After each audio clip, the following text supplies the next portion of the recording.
8 de maio de 1919. Jesus sofreu a paixão tanto internamente por parte de sua divindade, quanto externamente pelos homens, para reparar o mal interno e externo do pecado. Enquanto me encontrava em meu estado habitual, eu refletia sobre as dores do meu adorável Jesus, particularmente aquelas infligidas à sua santíssima humanidade pela divindade. Nesse momento, senti-me atraída para dentro do coração de Jesus e tomava parte nas dores de seu santíssimo coração. Dores essas que a divindade lhe causou durante sua vida terrena. Estas dores são muito diferentes das que ele sofreu nas mãos dos judeus durante sua paixão. São dores quase indescritíveis. Eu, inserida naquela pequena fração das dores, posso dizer que sentia uma dor aguda e penetrante, acompanhada por uma dilaceração do próprio coração, uma sensação tão real que me fazia sentir como se estivesse de fato a morrer. Então, por um milagre de seu amor, Jesus devolvia minha vida. Após esse sofrimento, meu doce Jesus me disse: Filha das minhas dores, saibas que as dores que os judeus me causaram foram apenas sombras em comparação às que a divindade me infligiu. E isso era justo para alcançar plena satisfação. O homem, ao pecar, ofende não apenas externamente a majestade suprema, mas também internamente, corrompendo a parte divina que foi infundida nele na criação. Assim, o pecado se forma primeiro internamente no homem e depois se manifesta externamente. De fato, muitas vezes, apenas uma pequena parte é que se manifesta externamente, enquanto muito permanece internamente. As criaturas eram incapazes de penetrar no meu interior para impor as penas necessárias, a fim de satisfazer a glória do Pai, que havia sido tantas vezes internamente ofendida e que lhe foi negada. Essas ofensas atingiam a parte mais nobre da criatura, ou seja, o intelecto, a memória e a vontade, onde a imagem divina está selada. Quem então deveria assumir esse encargo? Se a criatura era incapaz, assim, tornou-se quase necessário que a própria divindade assumisse esse encargo e atuasse como um algoz amoroso, que, embora amoroso, era mais exigente para obter a satisfação completa por todos os pecados cometidos internamente pelo homem. A divindade exigia uma obra completa e a satisfação plena da criatura, tanto interna quanto externamente.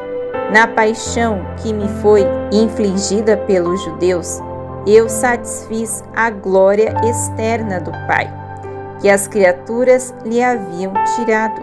Na paixão que a divindade me infligiu ao longo de toda minha vida, eu satisfiz o Pai por todos os pecados internos do homem. Daí tu podes compreender que as dores que sofri pelas mãos da divindade superam em muito aquelas que me foram infligidas pelas criaturas. Na verdade, elas quase não podem ser comparadas e são menos acessíveis à mente humana. como há uma grande diferença do interior para o exterior no homem, ainda maior é a diferença entre as dores que a divindade me infligiu e aquelas infligidas pelas criaturas no último dia da minha vida terrena. As primeiras eram dilacerações cruéis, dores sobre-humanas, capazes de infligir mortes repetidas nas partes mais íntimas da alma e do corpo, sem poupar sequer uma fibra. As últimas eram dores severas, mas não dilacerações que pudessem levar cada pena à morte. A divindade tinha tanto poder quanto a vontade. Ah, quanto custa a ti, homem ingrato, que não te preocupas comigo, nem tentas entender o quanto te amei e quanto sofro por ti, a ponto de não conseguires compreender tudo o que sofri na paixão que me foi imposta pelas criaturas. E se tu não entendes o menos, como poderias entender o mais que sofri por ti? Por isso, hesito em revelar as inúmeras, inauditas dores que a divindade me infligiu por causa de ti, mas meu amor deseja desabafo e retribuição de amor. Por isso chamo-te à imensidão e altura do meu querer, onde todas essas dores estão em ato, e tu não apenas participas delas, mas em nome de toda a humanidade honras e oferece a retribuição de amor, e junto comigo compensa tudo que as criaturas são obrigadas, mas com extrema dor minha e grande prejuízo delas, não dedicam nenhum pensamento a isso. 10 de maio de 1919. A vida divina perdura na alma enquanto o querer de Deus nela se mantém.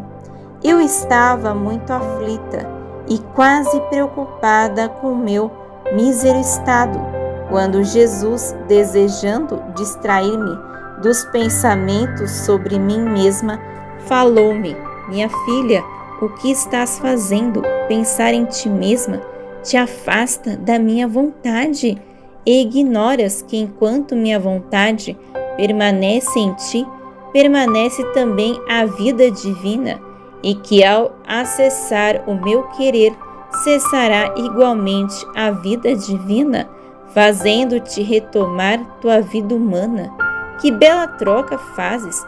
O mesmo se aplica à obediência. Enquanto a obediência persiste, mantém-se a vida daquele que comanda no que obedece. Quando a obediência finda, cada um retoma sua própria vida. Então, com um suspiro, acrescentou: ah, tu não sabes a destruição que fará o mundo, e tudo o que ocorreu até agora poderia ser chamado de brincadeira em comparação aos castigos que virão. Não te mostro tudo para não te oprimir demais, e eu, observando a obstinação do homem, permaneço como que oculto em ti. Reza comigo e não queiras pensar em ti mesma. 16 de maio de 1919. Um único ato na divina vontade se multiplica como o sol em todos e produz um efeito particular em cada um. Eu estava pensando como pode um único ato realizado no divino querer multiplicar-se tanto a ponto de beneficiar a todos. Enquanto isso, meu doce Jesus, movendo-se em meu interior e iluminando minha mente, disse-me: minha filha, encontrarás uma imagem igual, uma imagem disso no sol. O sol é um só. o calor é um só, a luz uma só, e ainda assim, este sol se multiplica para todos, proporcionando a cada um sua luz e seu calor, conforme as diversas circunstâncias. Para o homem, ele é luz de cada olho, de cada ação, de cada passo, e se a criatura muda de ação ou caminho, a luz a segue, mas o sol é um só. O sol se multiplica em toda a natureza, oferecendo a cada um os diferentes efeitos. Ao nascer, ele embeleza toda a natureza e sua luz, ao se multiplicar na geada noturna, forma orvalho espalhando sobre todas as plantas um manto prateado, o que confere tal destaque e beleza à natureza inteira, que surpreende e encanta o olhar humano, de tal forma que o homem, com toda sua capacidade, não consegue criar uma única gota de orvalho. Vai além as flores, dá sua cor e seu perfume. Não apenas uma cor, mas cada uma sua cor e perfume distintos aos frutos com seu calor e luz. Confere doçura e maturação, e cada fruto a diversidade de sua doçura. Mas o sol é um só, enquanto fertiliza outras plantas e as faz crescer de modo que toda a natureza recebe vida do sol, cada coisa com efeito distinto que lhe convém, se isso é o que o sol faz, estando elevado e tornando-se a vida de toda a criação que vive abaixo. Apesar de ser único, muito mais fazem os atos realizados no meu querer, pois a alma ascende a mim e atua na altura do meu querer, e mais que o sol, seus atos vigiam todas as criaturas para lhes dar vida, apesar de ser um ato único, como o sol, que brilha sobre todas as criaturas. A uns embeleza, fecunda a graça em outros, a outros dissolve o frio, a outros amolece o coração, a outros dissipa as trevas, a outros purifica e queima, proporcionando a cada um os diferentes efeitos que são necessários, de acordo com as disposições maiores ou menores de cada um. E isso também ocorre com o sol, que brilha no seu horizonte. Se o terreno é estéril, o sol pouco desenvolvimento das plantas. Se não existe a semente da flor, o sol, com toda a sua luz e calor, não a faz brotar. Se o homem não quer se engajar no trabalho, o sol nada lhe proporciona em ganhos. Assim, o sol produz bens na criação, conforme a fertilidade dos terrenos e a atividade do homem. Da mesma forma, estes atos realizados no meu querer, embora corram para o bem de todos, agem conforme as disposições de cada um e a atividade da alma que vive no meu querer.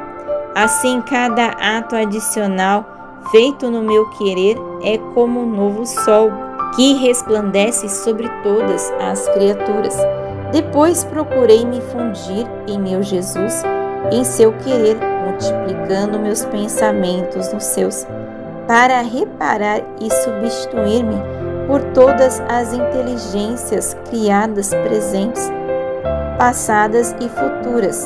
De coração dizia ao meu Jesus: quanto desejo devolver-te com minha mente toda a glória, a honra, a reparação de toda a família humana, até mesmo das almas perdidas que com sua inteligência não te honraram.